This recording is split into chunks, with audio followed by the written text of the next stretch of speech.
പൈസ ലക്ഷ്യമിട്ടാണ് പലരും സ്വകാര്യ പണമിടപാട് സ്ഥാപനങ്ങളിൽ പണം നിക്ഷേപിക്കുന്നത്. എന്നാൽ ഇത്തരം സ്ഥാപനങ്ങളിലെ നിക്ഷേപങ്ങൾ എത്രത്തോളം സുരക്ഷിതമാണെന്ന് ചിന്തിച്ചിട്ടുണ്ടോ? മലപ്പുറം തിരൂരിൽ സ്വകാര്യ പണമിടപാട് സ്ഥാപനത്തിൽ പണം നിക്ഷേപിച്ചവർക്ക് ലക്ഷങ്ങളാണ് നഷ്ടമായത്. സ്ഥാപനം അടച്ചുപൂട്ടി നടത്തിപ്പുകാർ മുങ്ങിയതോടെ നിരവധി പേർ പരാതിയുമായി തിരൂർ പോലീസിനെ സമീപിച്ചു. 1 ലക്ഷവും അതിൽ കൂടുതലും തുക നിക്ഷേപിച്ചവരാണ് പരാതിയുമായി രംഗത്തെത്തിയിരിക്കുന്നത്.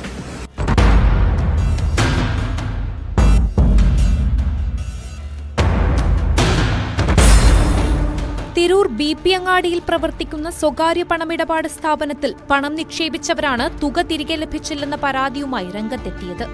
തവണകളായി കുറിയിൽ പണം നൽകിയവരാണ് ഏറെയും.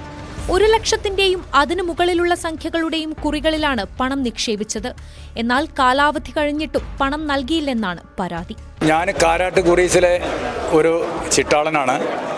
എനിക്ക് 2 ലക്ഷം രൂപയുടെ ചെക്ക് എൻ്റെ കടയിൽ എനിക്കും എൻ്റെ സ്ഥാപനത്തിൽ ജോലി ചെയ്യുന്നവരുടെ പേരിൽ 1 ലക്ഷത്തിൻ്റെ 2 ചെക്കും തന്നിട്ട് കാരാട്ട് കുറീസ് BP അങ്ങാടി ബ്രാഞ്ച് ഞങ്ങളെ കബളിപ്പിക്കുകയാണ് ഉണ്ടായത്.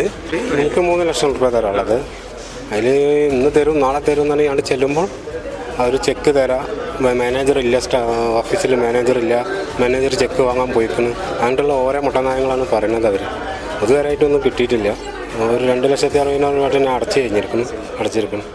100ഓളം ആളുകളാണ് തിരൂർ പോലീസ് സ്റ്റേഷനിൽ പരാതിയുമായി എത്തിയത്. പണം ആവശ്യപ്പെട്ടു പലതവണ ഓഫീസുമായി ബന്ധപ്പെട്ടെങ്കിലും ലഭിച്ചില്ലെന്നും സ്ഥാപനം നൽകിയ ചെക്കുകൾ മടങ്ങുകയാണുണ്ടായതെന്നും പരാതിക്കാർ പറഞ്ഞു.